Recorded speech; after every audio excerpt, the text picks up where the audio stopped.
Welcome to the Small Church Podcast, where faith, community, and ministry intersect in the unique context of smaller congregations.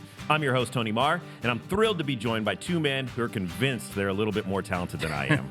That is right. I'm Robert Kell, one of those supposedly more talented guys, co-host and fellow small church leader.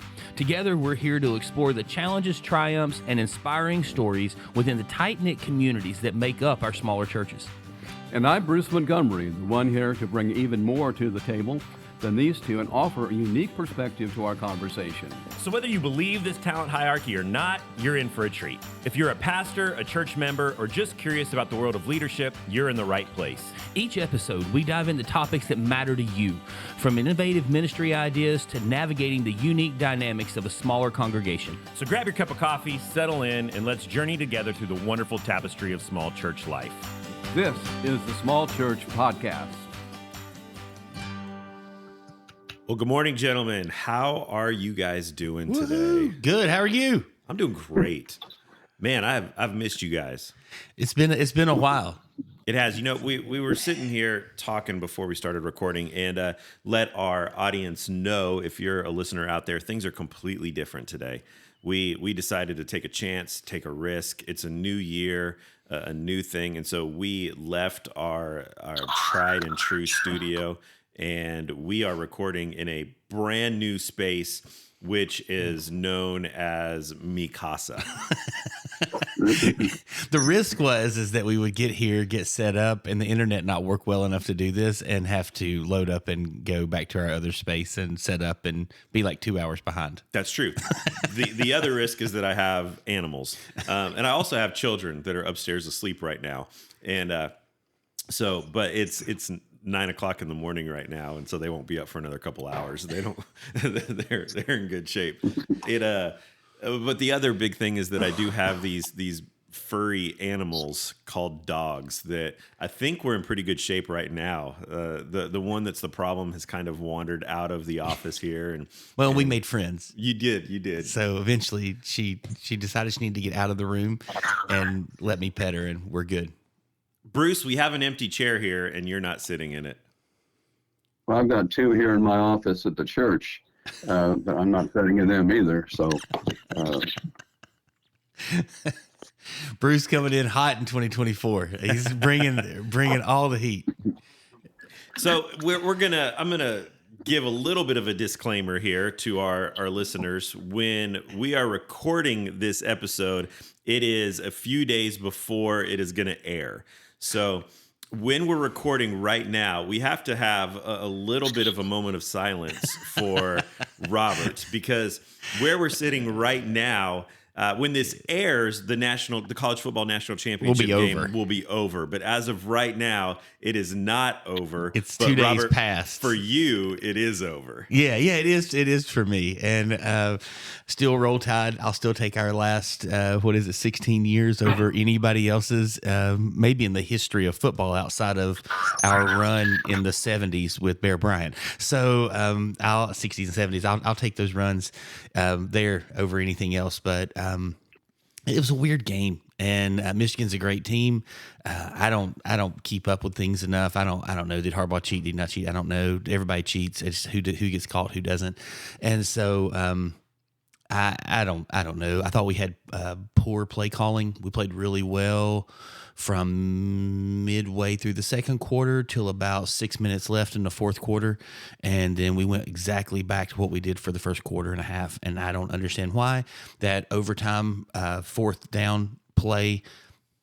I'm still trying to wrap my brain around that. I don't consider myself an offensive savant. Is that the correct word? That would be the word. But I don't consider myself that guy. I play some Madden Mobile, but outside of that, I don't really know a whole lot about calling a good offense. But I definitely knew with their middle defensive line that running a timid quarterback that wants to throw first, and just I don't know if you watched the Cowboys game 2 weeks ago when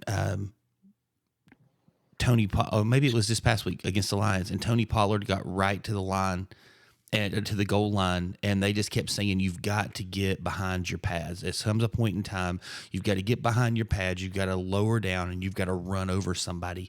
And Milroe had improved a ton from the first couple of weeks, but he really reverted back to that kid that got benched against Florida Atlantic or whoever it was we played there earlier in the season. And so, yeah, I don't know. It was a weird game, but life goes on, and sun came up the next day, and it's all good. The sun really didn't come up the next day. I mean, Not it was a pretty dark it was and kind of dreary gloomy. day. The Lord even needed a day to It rest really after was. that one. I thought it was interesting, and I know that we're not a sports show, even though we would like to be sometimes. I thought it was interesting listening to Nick Saban after the game that he was questioned on his play call, and he said, well, it was our third choice. He said, we had a play that was great, and we would have scored on it, but Michigan saw it and called a timeout.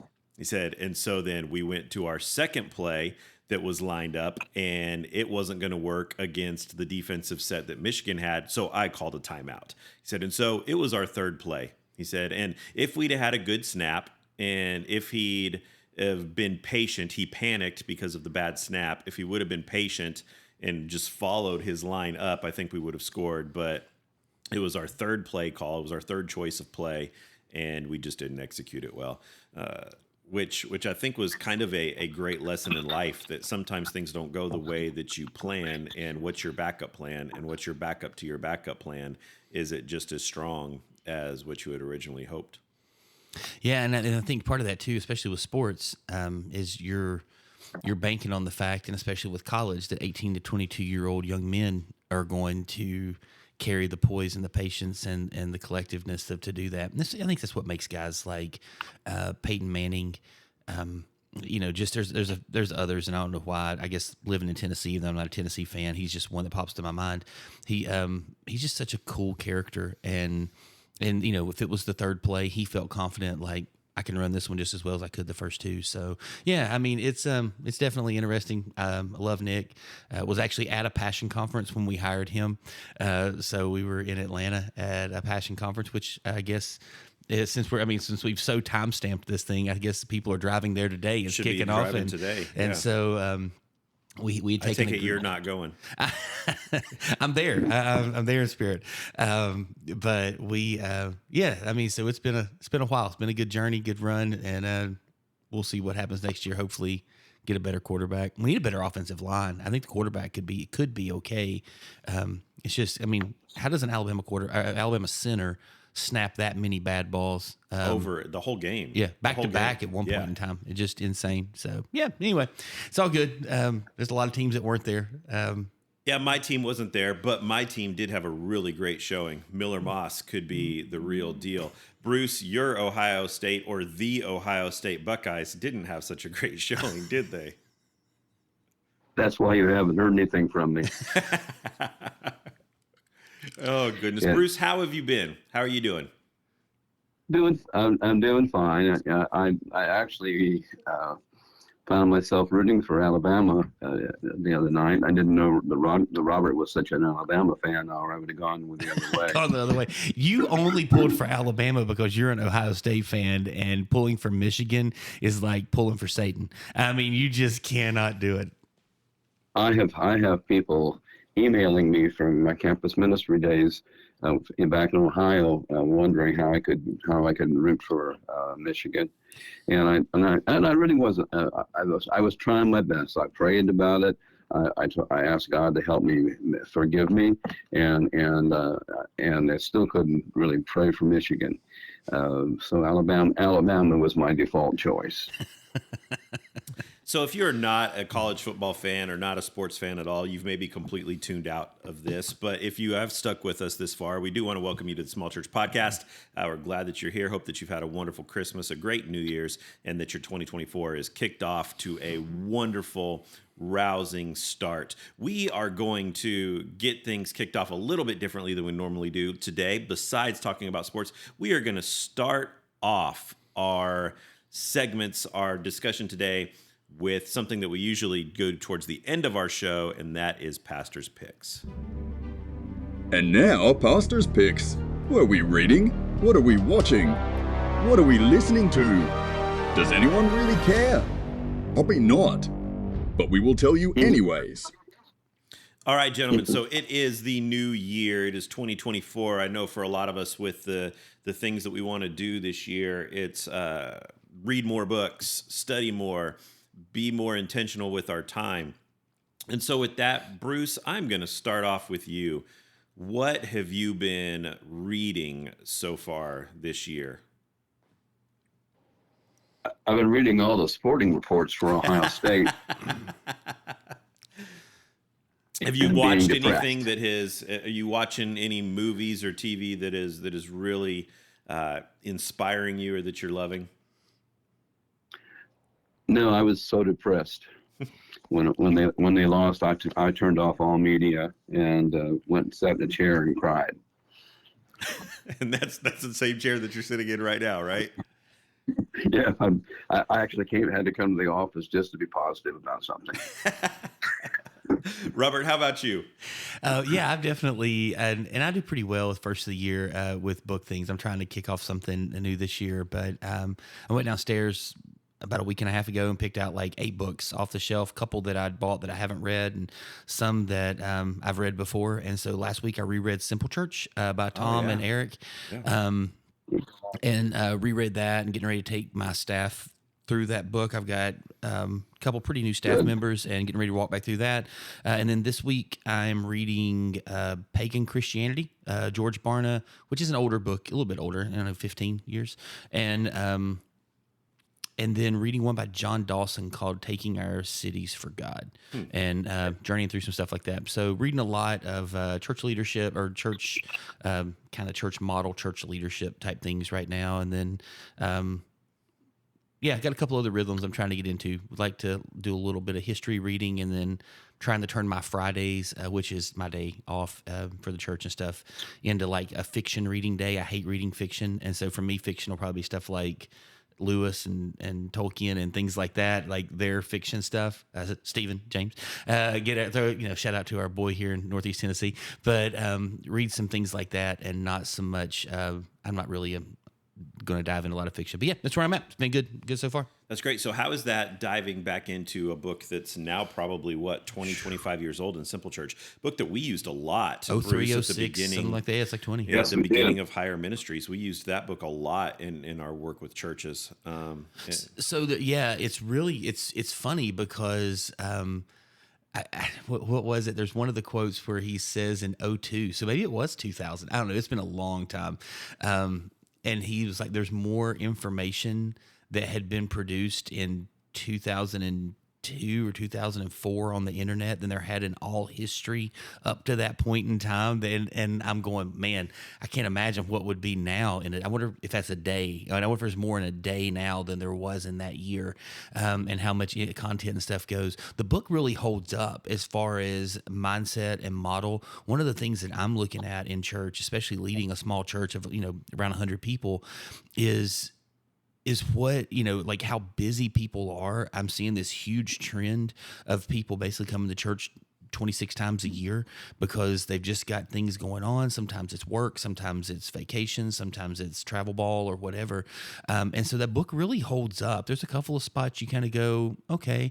One of the things that was interesting, and I'd forgotten about this, is he has the 3 churches that he does the synoptics of.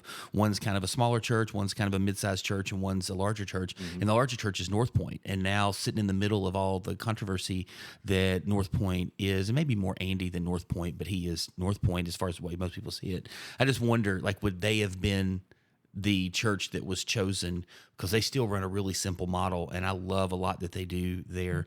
But it's really been good. Really I think it's held up well. I think the general thoughts are there, and I think that's still a worthwhile. I mean, if you're a church that does 3 times a week, man, that's great. I mean, I'd just say, like, make those 3 times a week a smooth process, like, or make them a part of the process that moves your people, as mature Christian adults. So how are you helping them take a next step in their relationship with Jesus? So it's good. I mean, yeah, it was really good, and haven't read it before. Maybe didn't take as long as something I haven't read, but yeah, I read it in like 6 days, and they've added a chapter.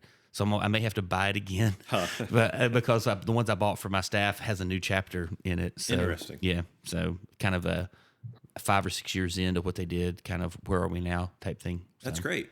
over the course of the last couple of weeks with the Christmas and New Year's break, I found myself engrossed into another podcast, and not the Small Church podcast, but another podcast that hopefully we never have as much drama as the podcast you're getting ready to talk about. I sure hope not. So my brother-in-law actually recommended it to my wife.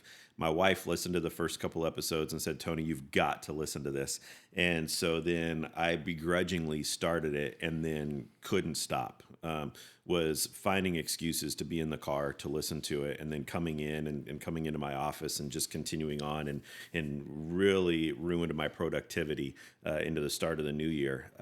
Just being obsessed with this podcast because it felt like I was listening to people tell.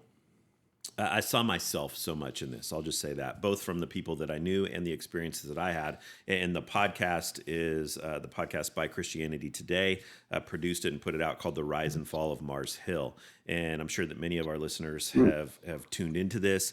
It tells in a very narrow focus, tells the story of Mars Hill Church in Seattle, Washington, and really its founding pastor, Mark Driscoll, and how it took off and then had a devastating, catastrophic fall.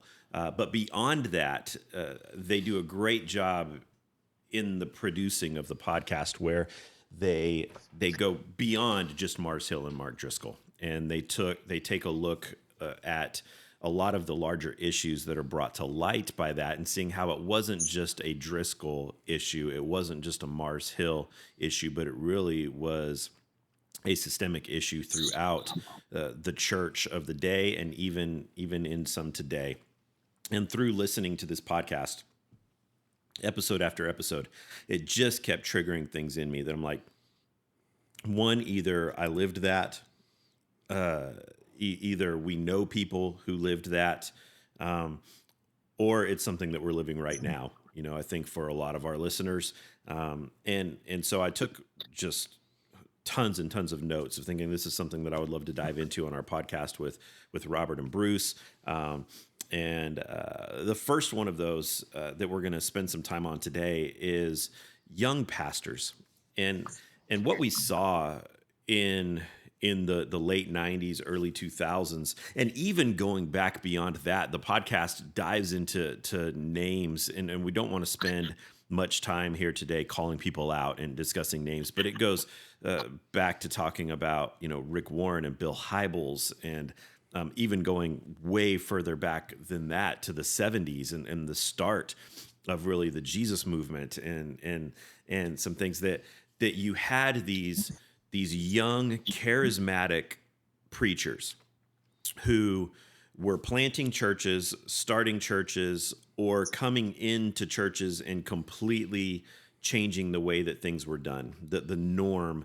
And because of their talent, because of their skill and their charisma, they saw great success.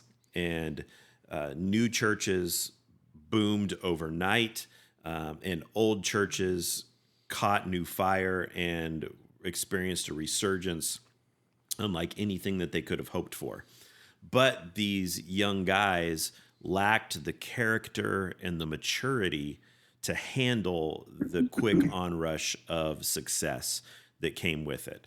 And when I say they lacked the character, we're not saying that they had bad character, even though in many instances we saw that there were major character flaws later on that led to some of these downfalls. But that's not the point. It's not that they had bad character. They just didn't have the developed character. They didn't have the maturity. They didn't have the experience to handle what they were going to have thrown at them, both in great success and in great responsibility. Yeah, I think it's the maturity part of character. And like, I think you and I both can say, hey, I can look back at a younger self and see a lot of potential or a lot of things. And maybe it was a maturity side of the character just hadn't matured to a place that's there. And I think that's a hard thing. And I think it's a hard balance looking at this too, because you said some really good stuff there, whether you're going all the way back to, they just released a movie within the last year, The Jesus Revolution, and some pretty big talent in that. and things, but the men and women who led in those spaces, moving forward from kind of that time up until even what happened here at Mars Hill, they all paved a way because I don't have any issues, and I say this at my church all the time.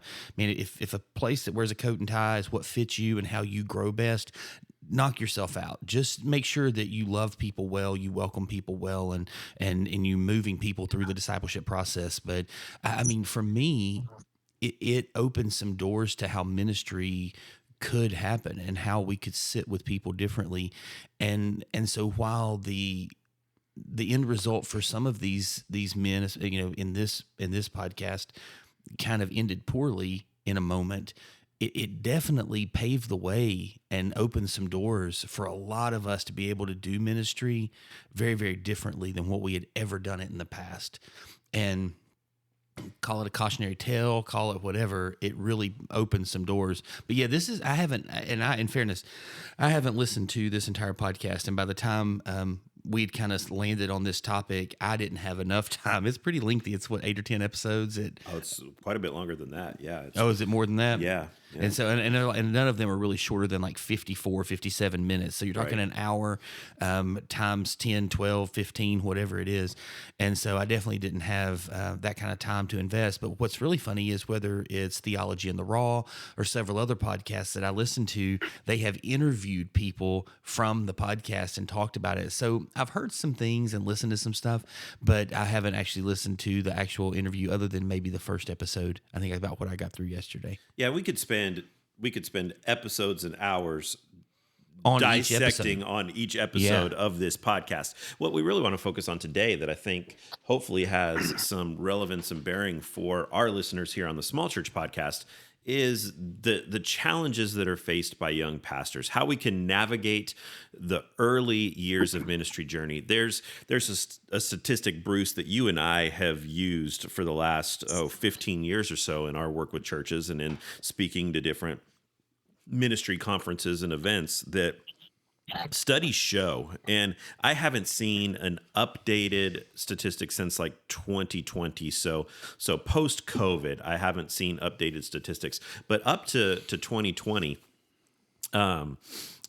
studies show that 80% of Bible college and seminary graduates, so men and women who have spent a lot of time and a whole lot of money to go to school, to Bible college or seminary with the thought, the hopes of going into vocational ministry, 80% of those are completely out of ministry within 5 years of graduation.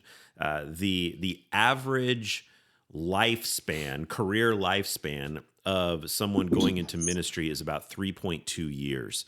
And so we're not doing something right as a church, capital T, capital C, to keep our young men and women in ministry. We pour lots of money into getting them trained up for ministry, but then not doing much to keep them in ministry. Yeah, and I mean, I think the thing is, and then, Bruce probably needs to kick in here because he definitely has seen a little more of this. I mean, I think the thing is that the thing you're talking about there is that they pay the people, the ministers themselves pay money to get a degree, and then the church isn't, and we're not talking financial. They need to be taken care of financially if that's the way your church wants to structure.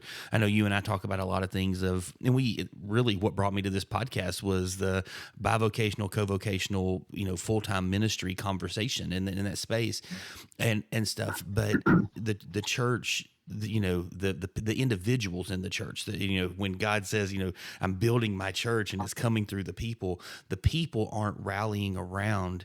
And sometimes when we're young, we're too stupid to realize how much support we need around us. Yeah. And then too, it's hard. I mean, I'm pretty sure we talked about this in the last 6 months or so, but like, it's hard to bring people around because it's hard to trust people with how much information you can put out. I mean, just you get a text message or you get a phone call and somebody goes, "Hey, was thinking about you. What can I?" And then you're just going, how much can I trust to share that with a church member or with this person?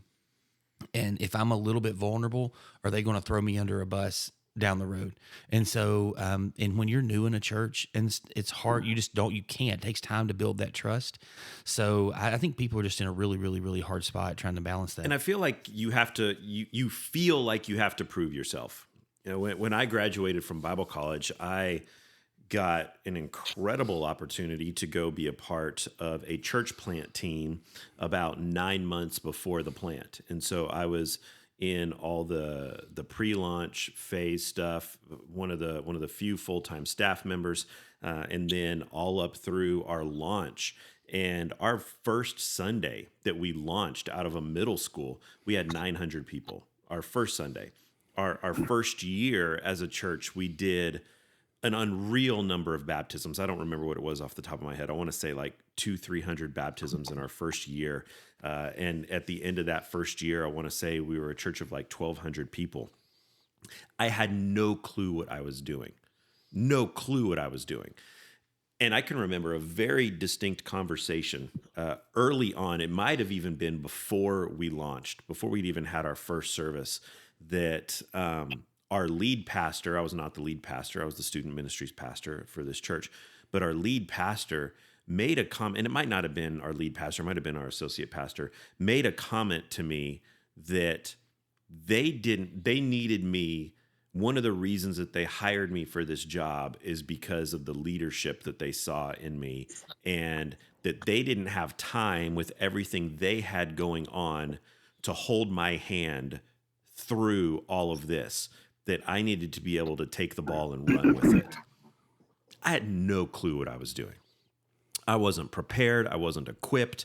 I forget all the character issues, just straight not knowing what I was doing. I had no clue. And yet I felt like I had this responsibility that I couldn't let people down. I had to fake it till I make it, basically was what it was. And it caused me so many problems. And I'm not blaming that on the other people. But there was just this mindset of, we need you to come in and do your job. We've all got a job to do. We need you to do it.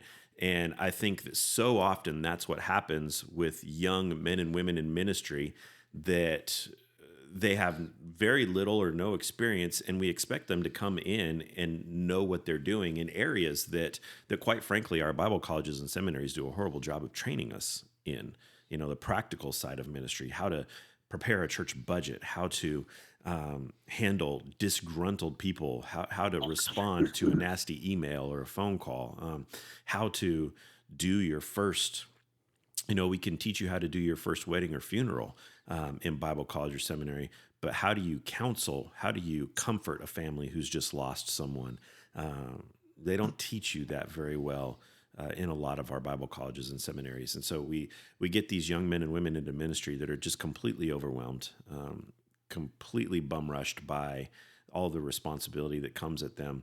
And in so many cases, especially in small churches, I would say, they don't have the people surrounding them to help coach them and guide them through that. Yeah, I mean, and I remember early in ministry, 23 years old, and we had 2 kids in a small town die within a couple of months. One died at a pep rally in the middle of school, small Christian school, and the other one committed suicide on the phone with his girlfriend, and I remember I just wasn't mature enough to know how to handle all of that. So I'm going through because at 23, these kids were both 18.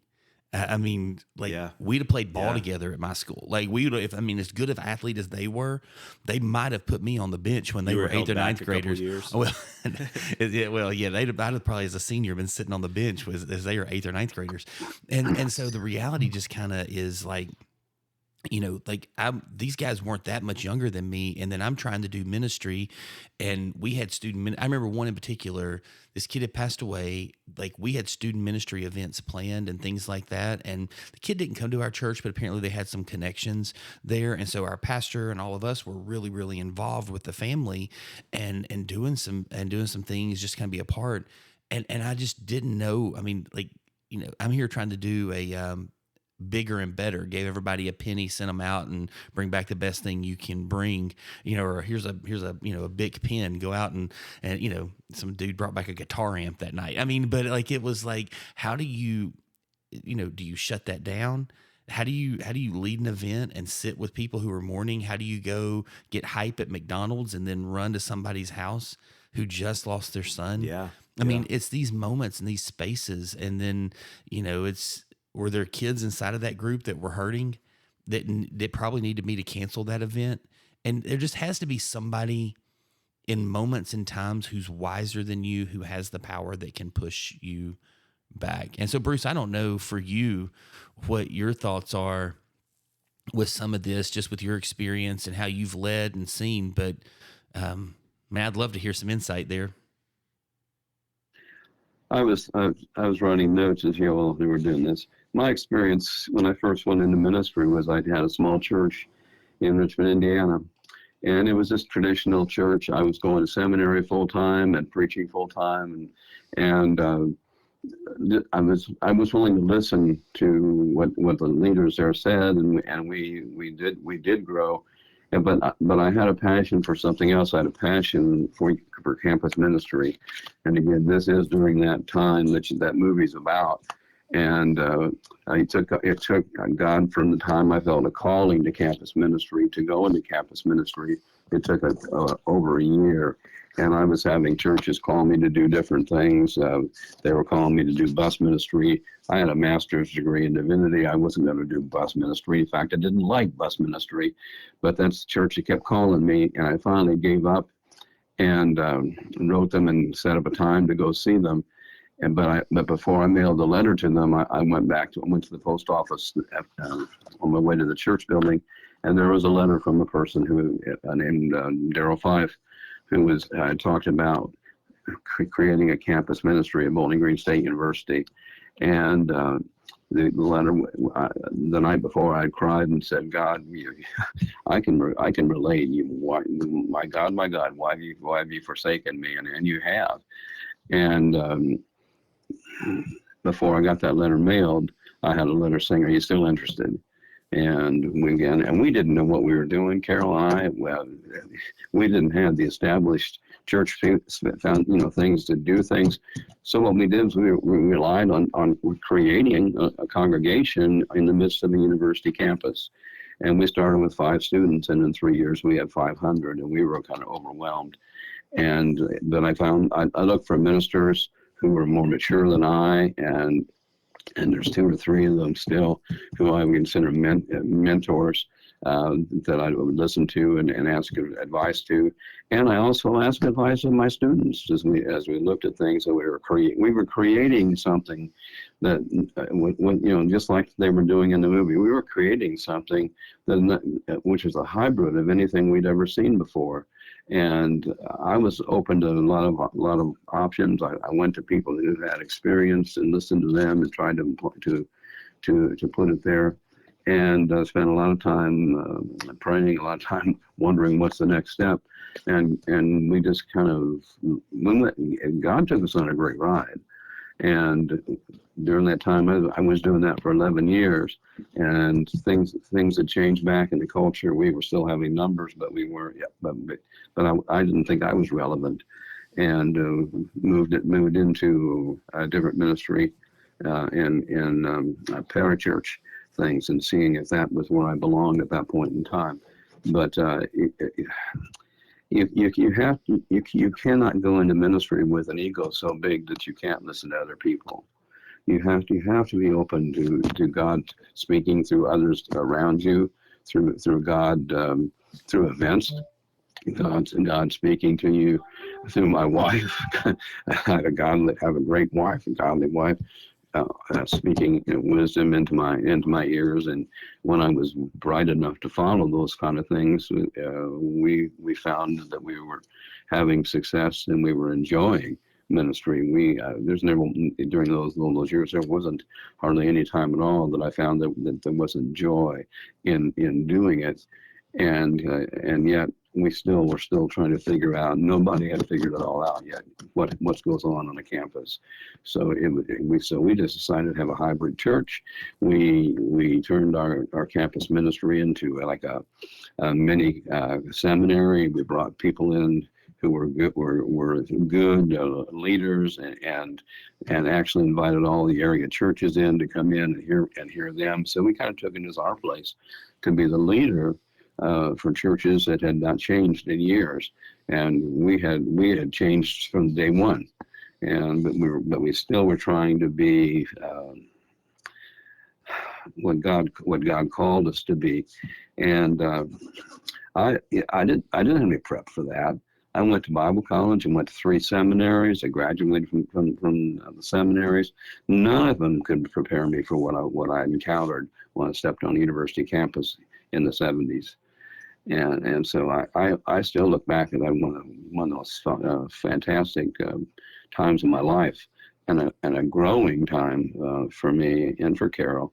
And still today, I'm looking right now at pictures of some of my students from that first year, about 1973, and we're still in connection. I'm looking at a picture here of a couple that I love, and their children and grandchildren, and they're still faithful, and we're still family to each other, and that's kind of what we were. And I don't know if that answers your question, but I'm just trying to think back about my experience in the church. The first year or two was a small church in Indiana, and it was just set up. You just do this, do this, do this, and I heard a man named Doug Dickey talk about campus ministry at a conference, and Carol and I both felt called to campus ministry because we saw in him the creativity. We saw in him the love for the church and the love for students, and so we were one big family. We treated ourselves as our group as family, and we enjoyed each other. We mourned. We did all the kind of things together. But I didn't know enough to really set down certain structures. In that, with all of the work that you've done in campus ministry and working on campuses, both in campus ministry and as a professor, you have seen literally, I would say, hundreds of young men and women that have come through your care that have had desires, aspirations to go into ministry. You've sent them off into the local church all over the country, all over the world, probably, and over just the 20 years that you and I have been close, from when I was one of those that you sent off into the world. As I think back on the guys that I went to school with that were going into ministry, there are only a few that I know that are still in ministry. And so as you think back over your time and all the men and women that you taught and you worked with on college campuses, when you hear that statistic that 80% are out of ministry within the first 5 years of graduation, how does that make you feel? And have you seen that in your experience? And what do you attribute that to? Well, I'm really disappointed at the lack of longevity for people going into ministry, and I think I don't know what they were going in expecting, but they obviously didn't find it. And if they went into a place expecting that there wouldn't be things that they fail out, or they would get criticized for. I had to take the philosophy: if we're going to do this and we're new, we'll try basically anything, and if it doesn't work, we don't stick with it. We move on to something else, and so we kept going. And so the churches I've served and the churches I still serve, we work as close as we can as to being transparent, loving each other through difficulties, and not being ashamed for the leadership to say, I don't know what we're doing. Let's figure this out. Because I didn't have a clue. When I had a clue, but that's about all I could say. And God didn't have a clue. He had a plan, and He revealed it to us in bits and pieces. You're talking about younger people in ministry who walked into ministry, had no experience, and changed the world. And I'm wondering at times, I think that people, I think there is an absolute problem with the lack of biblical literacy in today's world. I don't think people know the Bible.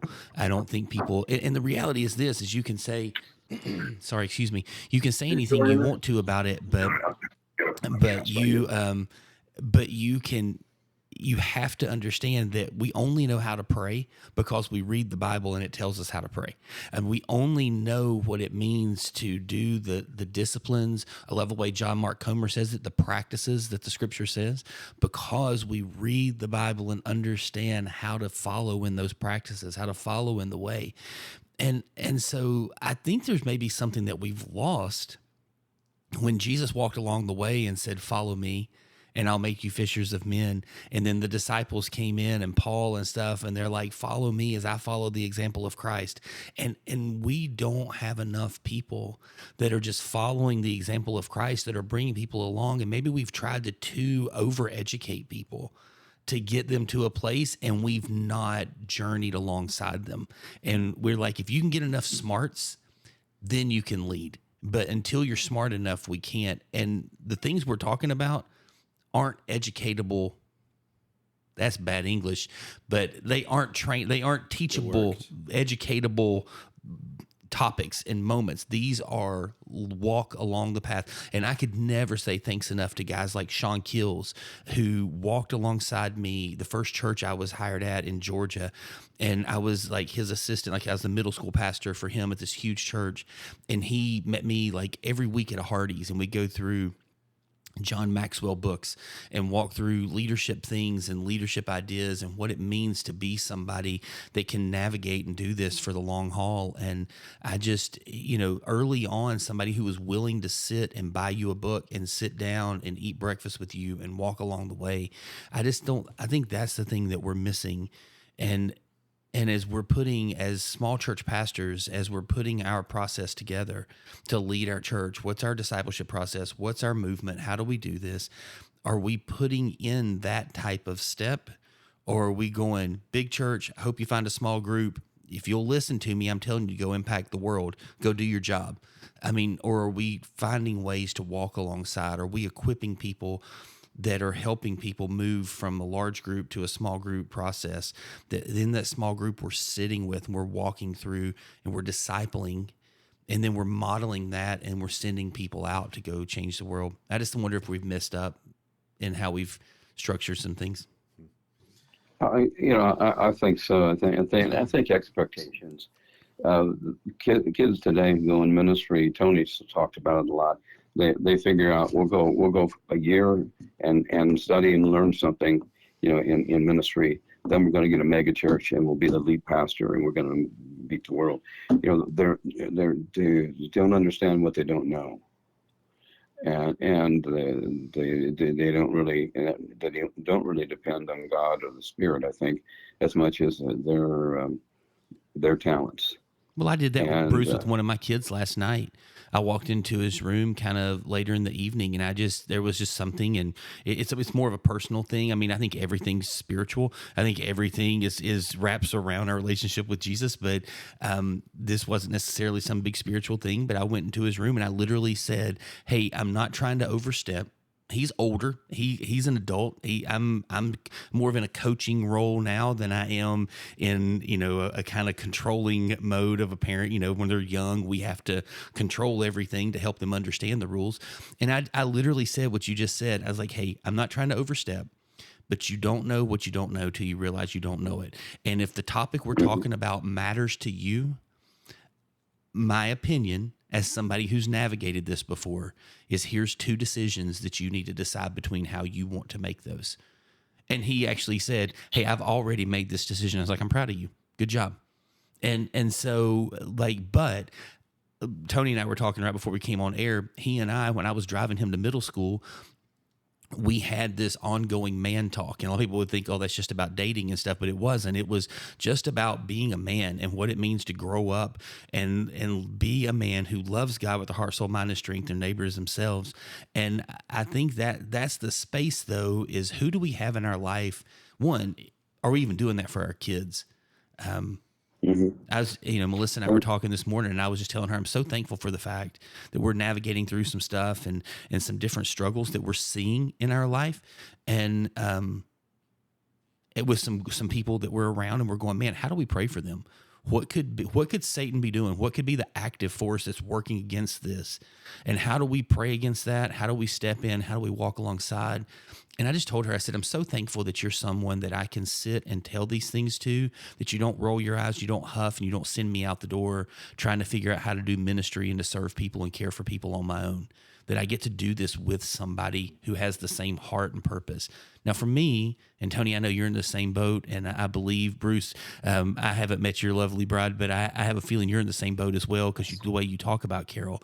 But we all have that. We have somebody that we can share those ministry things with, and they pray with us, they pray for us, and they pray for the situations that we're walking into. And I just wish that somebody would have kind of sat with me earlier and walked through some of those types of things in ministry and in life. Yeah. So do you guys think that in hearing both of you talk over the last several minutes, do you think that the issue that we're seeing is too great of expectations placed on young leaders before they're ready for it? Are the expectations too high? Is the issue with the church putting on too lofty of expectations for them, or is the issue with the leader themselves and not being maybe open or at least aware of the people that are available to them to help them through their difficult times? Well, I mean, look at the Dodgers. I mean, we're like, and I mean, you're a huge baseball guy and you love the Dodgers. When you look at their organizational structure, you look at their team. I saw you, we were at church a few weeks ago and I hadn't seen you since the Shohei deal. And since then you picked up the other pitcher and like two other guys. Tyler Glasnow. I mean, it's been a good month to be a Dodger fan. Camden was in a Dodgers hat and I was like, was that hat like $9,000? Because they got to fund this team somehow. But you want the right people. And the thing is that when you put somebody into a role, so when you put somebody in to manage, what you would love to have is you'd love to have the people in the field be able just to do it. And if whoever the manager is, it is what it is. So if the congregation shows up and they all go out and love God, love people, serve the world, as long as the person on stage isn't a moron, and they don't burn the church to the ground and embezzle money or something like that, then everything's fine. But the reality is somebody still has to stand in the dugout and to do this thing. And how do you put the right people? And if they shine, if somebody comes in and they shine, it's one thing to shine when you have Shohei, Freddie Freeman, Mookie Betts, and those guys. I remember 20 years ago, 15 years ago, the Pirates were terrible. And I literally tweeted out, like, pay me $500,000 a year. I could not do worse than the current manager you have. And if I show up and I excel, the world's my oyster. And I think that's what happens in some of these situations. These leaders walk into an organization, they walk into a space, the expectations are high, but there's no real support, and all people in the crowd want to see is the win. Yeah. They just want to see the win. And so it does. And I think that puts guys, I mean, I'm thinking of like really, like I love Andy and Craig and a lot of these guys, but they seem to be more tempered leaders, like guys that are kind of calm and like steady. You look at some guys, Mark, I think Stephen Furtick, I think Perry Noble would fit in some of these higher energy. They kind of can feel over the top, with things, and I've met some of those guys, and they're really, really cool guys when you get to sit with them and hear. And so I'm not saying they're over the top, but their energy feels really big. Steven, when he speaks, he looks like a MMA wrestler. I mean, he is huge and he's ripped and he's super intense and he's all over. Andy's got his hands in his pocket. He's just a small dude, and he chats and he talks with you, and it's much more of a conversational thing. So Stephen feels like a bigger personality. When that personality takes off, I think that when people want to succeed, and they don't care how the success comes, and they don't care what the cost is to the person leading. And I think I'll speak to this from personal experience, because I tend to be that more over the top personality. And I had someone come to me later on in ministry and kind of confront me about some issues that I'd had in my leadership. Again, listening to this podcast, heard a lot of things that I was like, wow, they could be talking about me because of some of the things in my leadership. And I had a guy come up to me that was someone that I thought I had given permission to speak into my life. Okay. I thought that I had given that relational bank account for them to come in and have a voice in my life. And as they are calling me on some things that they had seen that was way too late. And I said, why didn't you ever talk to me about this? And they said, we were scared of you. We didn't think that you would receive it. We didn't think that you would be open to anything that we had to say. You were on a trajectory. You were on a bus that was going, and we didn't think that that you were going to slow down enough to listen. And there were some things that were said in the Rise and Fall of Mars Hill podcast that were direct. They played the audio from Mark Driscoll talking where he said, we're on the bus and it's moving.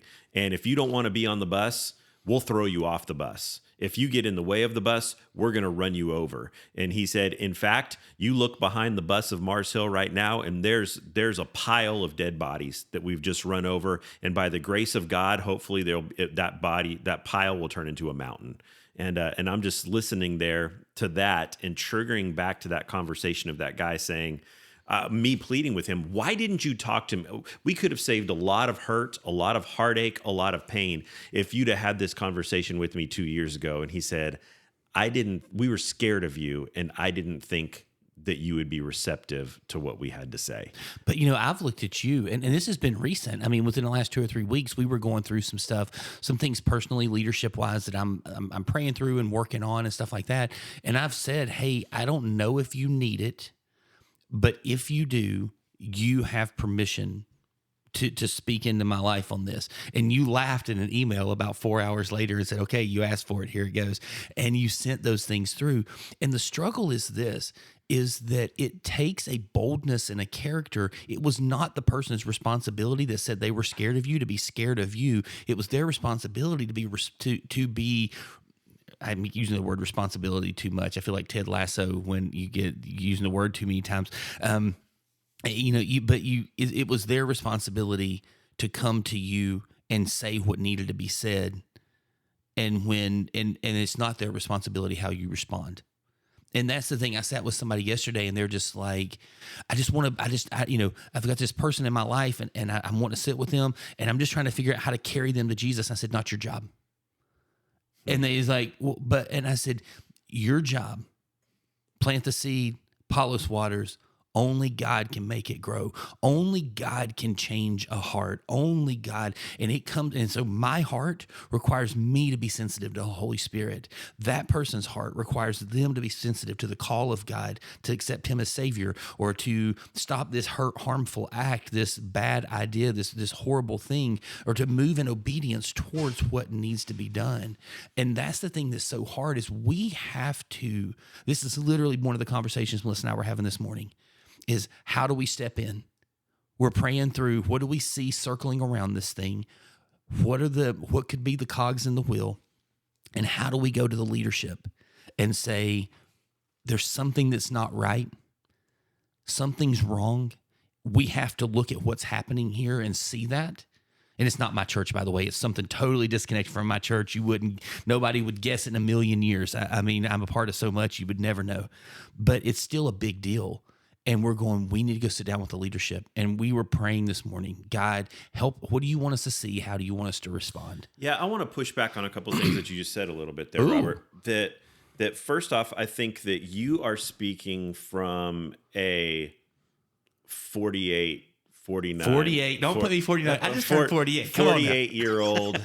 49 later this year. 48 years of maturity and growth. True. For someone who's at 25, I don't know that they have, again, that character built up, that maturity, that experience to be able to say that. I also think that what you said about the situation that I just brought up, that guy should have had enough... been willing to. My pushback on that is that, yes, but nobody wants to throw themselves in front of a moving bus that the brakes are burnt out. But do you think that's part of the problem? Definitely, it's part of the problem. Definitely, it is. So I know part we of the don't problem. want to, but it's still the right thing. And Nobody that's been- wants to throw themselves in front of a bus that they know they're going to get bulldozed over. Yeah, I mean, it's no, I don't disagree. Want to and need to. Those are the words I'm trying to process Yeah. through. So I mean, so when people are listening to this, like, it's really easy. I was listening to a pastor talking about prayer, and he was walking through this thing, and he said, like, I don't do that. He said he's like, I wish I did. He's like, it's really easy. I found it's really easy to preach this stuff, very hard to live it out. This, if you want to be able to say anything you want to say and it be the right thing, everything I've said is accurate. I've got to get up and walk out of this chair and drive to the next meeting and execute all this stuff. Yeah. So this is easy. I mean, this is easy to talk. I think the goal of this is to challenge all of us, myself included. How do I walk out of here today? How do I turn off this podcast? How do I walk away from this and go, okay, what do I need to do? Like, one, check myself. What lights are on my dashboard? What do I see on my dashboard that needs to be taken to the shop and possibly fixed? Yeah, I'll tell you what messed me up when I was young. I had it printed and visible in my office at the church, and it messed me up. And it's not being a Dodgers fan. No, not at all. 1 Timothy 4:12. Oh, It messed me up.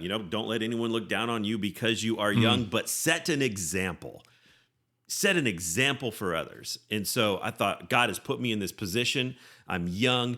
I need to set an example for all of these people that are way older than me. They're way more mature than me. They're way more intelligent than me. They have way more life experience than me. They know so much more than me, but I have to set an example for them. Yeah. So I have to pretend that I'm something that I'm not. I have to pretend that I know more than I am, that I'm more capable than I really am, not lean into those people for help, for advice, for wisdom, but I need to set the example for them. And I had that plastered right on my desk where I could see it every single day. Set an example. Don't let them look down on you because you're young. Set an example for them on what it looks like. Like, oh yeah, I'm going to do that. I'm going to do that. And so when I didn't know what it was, when I didn't know the right thing to do, when I was hurting, when I was confused, when I was in way over my head, I just plowed through and hurt a lot of people along the way, caused a lot of damage along the way, instead of just leaning in to the wisdom that I had around me.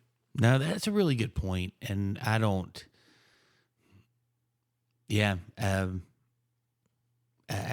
think we all sometimes get things in front of us and we get ideas and thoughts of what leadership should look like and what the next step should look like. And we kind of get those ideas in our brain. Somebody puts it in there, or we put it in there ourselves. But I think it's interesting too. Like we've got so much more, when you and I were young in ministry, like literally we were still getting cassette tapes. Yeah, like for if sure. you wanted to hear something, Just had that conversation with Amanda the other day. John Maxwell, mailed out cassette tapes monthly.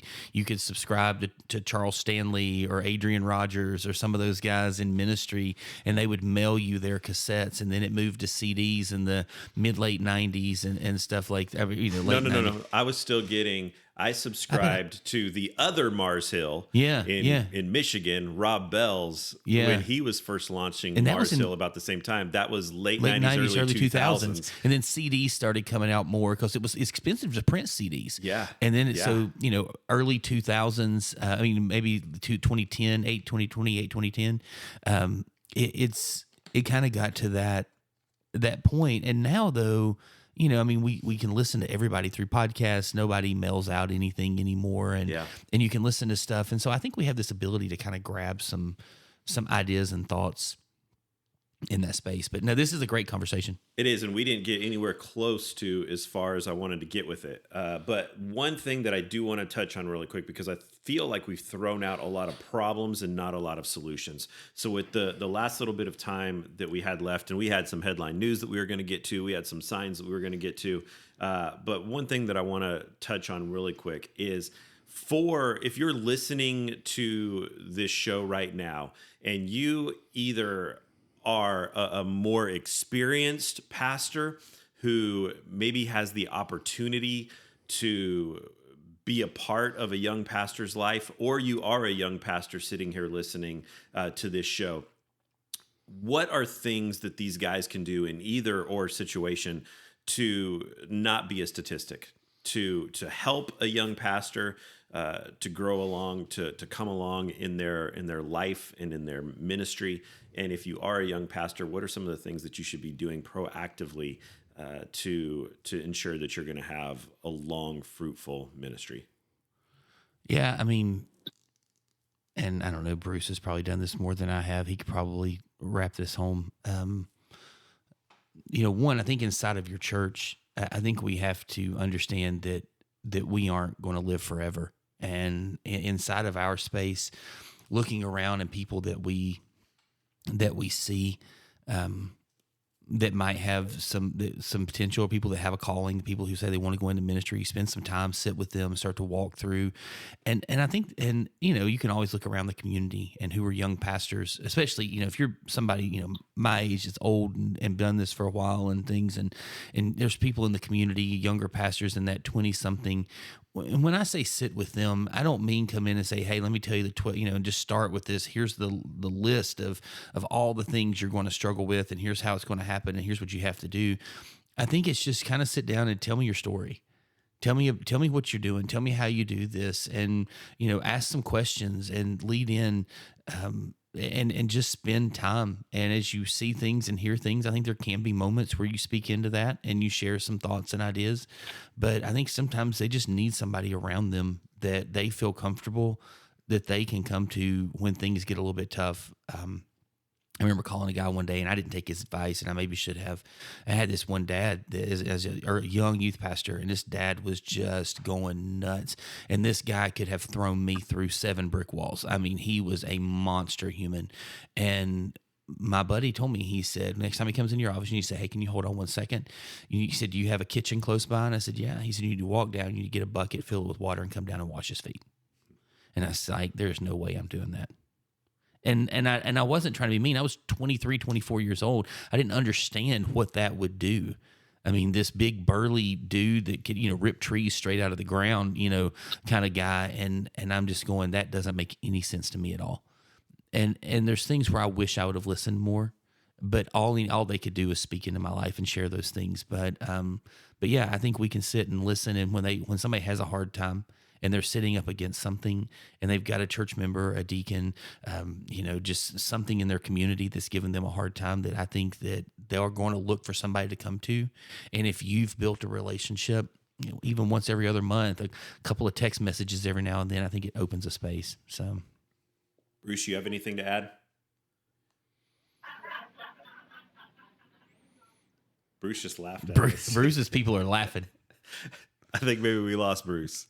He might be in a staff meeting on his other end. What about you, Tony? What's your thoughts? I mean, it's, definitely something that's not easy. Yeah, I think that if you are an older guy, and I don't want to say older, but a more mature, I would say more experienced church if you've got leader, some experience in leading, then I think the things that you said, Robert, we really need to soak in and listen to. That if you have an opportunity to speak into the life of a young leader, you need to take it, and you need to be bold. You need to be aggressive, maybe even in some of those conversations, and knowing that you could be saving them, their church, and the kingdom a whole lot of frustration and hurt, and not only saving them from that, but also helping to build up some great successes and some great stories down the road. And it's never fun to throw yourself in front of a moving bus that the brakes have been burnt out and the driver has a blindfold on. But maybe that's what you're called to do. If you are a young person listening to our show right now, and you're in your first 4 or 5 years of ministry or so, and you feel like you're on an island, I would really evaluate your circle around you. Who have you invited into that circle, and who have you really given permission to speak into your life? Who are you not only inviting in, but who are you seeking out? That I would say, who are you seeking out? And don't be afraid to ask. I know that there are a lot of times for me where there were people that I really admired, really looked up to, that I would have loved to have listened to and have submitted to their authority in my life. And I thought, they don't want to take time for someone like me. They're too busy. They've got so much going on. And maybe that was the case, but I was too scared to ask, too afraid of maybe rejection, or not even rejection. I don't think, just being a nuisance to someone else to ask. You've got literally nothing to lose, and everything to gain out of just simply asking, opening yourself up, being open and willing to listen to people that are wiser than you. In fact, I would look at Proverbs, just read Proverbs, but Proverbs 4:7, I might mess this up, but it says, you want to know how to gain wisdom, get wisdom. Look to people to gain wisdom from. Iron sharpens iron. Yeah. And so look for people that are wiser than you. Look for people that are more experienced than you. Look for people that you respect in those areas. We have a whole episode of the Small Church Podcast on a tribe of mentors. Go back and listen to that, and take some of that and heed that and listen to that advice, and just simply get people in your life that will speak into your life. Yeah, Proverbs, another verse in there just says, he who walks with the wise grows wise, but a companion of fools suffers harm. And that it doesn't mean, and I love, and I think, and Andy's one that says this. He says that, it's a promise and a warning. It's a promise that if you walk with the wise, you will grow wise. But it doesn't say that if but a companion of fools suffers harms. It doesn't even mean you have to be a fool. But if you hang out with fools, you will suffer the consequences of what they do.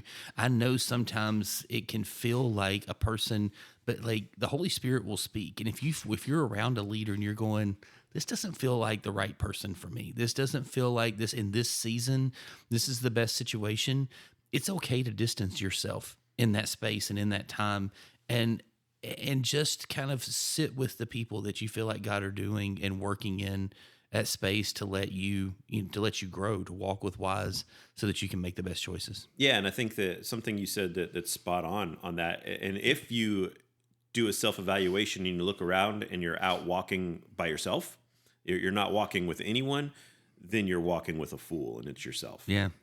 Yeah, Maxwell, think you're leading, no one's following, just taking a walk. Yeah. It's really a lot of those same principles. If you're just out walking and you've got nobody else around you, and that's so hard. And so, like, we had this conversation the other day. I was sitting with some friends, and we were having this conversation about, who are you leading and who's leading you? And so Paul, Timothy, Barnabas type conversation. And the struggle just is always, like, people are willing to be Paul to Timothy, and but there are just a lot of people who or be Barnabas to Paul, but there are not a lot of people who are willing to be Timothy's role to Paul and Paul's role to Barnabas. And they're just, there are friends that I've got that are just, 10, 12 years older than me, still serving in ministry. And when it's like, who's shepherding? Who's discipling? Who's mentoring? Who's working with you? And they're like, well, I listen to this podcast, and I'm going, that's not the Right. fix. Yeah. That just can't is I think we're occasionally funny, and we have good conversations and stuff. And I really hope and feel that the people who are listening are continuing to gain some wisdom and stuff, or maybe they're just mad. Maybe we're the fuel and fodder for their podcast. Kind of like, were this, you had an inspiration for today's topic, but I just think that, like, we have got to be humble enough to sit with people who can journey alongside. I've got a pastor who in our area who literally texts me every Sunday morning, praying for you and your church this morning. And he, every Sunday morning, hey, I'm in Colorado on vacation, but I love you. I'm praying for you. Hey, this is, and he's getting ready to get up and go preach himself. And every Sunday morning, my phone will buzz, and it's him. I've got another pastor friend retired pastor, who every Sunday morning sends to me and Melissa just a verse, a short thought on that, and a little prayer. Every Sunday morning, something that God's put on his heart that he sends out. He prays through the week, and on Sunday mornings, he sends that out to some pastors. And I just think in those moments, in those spaces, like, like those are men that when I've got a struggle, I'm going to text them, I'm going to call them, and I'm going to go sit down. Yeah. You and I have a relationship that we talk quite a bit, and we get into those spaces, and there's that mutual like, hey, if you were to see something, say something. Yeah. And I just think that's the struggle there. And so you said earlier, hey, ask if you're thinking from a mentor side to a mentee, just ask. You may ask 30 people before somebody says, hey, yeah, I'd love to have a coffee with you. And if people keep saying no, I'm not being mean. Maybe ask a question about how do people view you? Are you someone that people go, they're just always wanting to give advice? They don't ever listen very well? Because I'll tell you, as someone who is constantly looking for someone who like enjoys mentors, like I'll sit with a lot of people that I feel like can add value. If you never shut up, I'm not going to spend time with you. Right. On the flip side, if you're a younger person who's looking, all they can say is no. If you've got somebody in your community and things, I remember a few years ago, I sent out things to, and I think I said this in our mentor podcast. I sent out Instagram messages to 5 different pastors that were just really shaping my life coming through COVID, and I sent out Instagram things to all of them, and I asked the question wrong, and I didn't get any responses from 4. But one of their office admin people who I knew, read some of their books, had been around, responded and said, hey, the person doesn't have time for this. That's a pretty big ask. But how can I help you? Huh. And I thought, cool, all they can say is no. You've done those same types of things. Yeah, I have. And so it's those types of moments that all anybody can say is no. And I still listen to all those same pastors, even though they didn't come. You didn't shun them. They didn't fly to my house and sit down and just say, we're here for you. What a bunch of jerks. Losers. All right. Well, that's about all the time that we have. That's a great note to end on. We want to thank you so much for joining us on this episode of the Small Church Podcast. We hope that this discussion has been insightful and valuable to you. If you enjoyed what you heard today, don't forget to subscribe to our podcast on your favorite platform. Subscribing to our show ensures that you're going to never miss an episode. It's also the best way to stay connected with this growing small church community. We also love to hear from you. So please take a moment to like us, to share this episode with your friends, family, fellow church members. Your support helps us reach more people and continue this important conversations that we're having. For those of you who haven't already, follow us on social media. You can find us on Facebook, search Higher Ministries. It's a great way to stay updated on upcoming episodes, interact with us, and even suggest topics that you love to cover. So thanks again for listening to the Small Church Podcast. Thanks again for being a part of this community, and we'll be back next Tuesday with another episode, so stay tuned. Until then, keep shining bright in your small church community. Have a great week.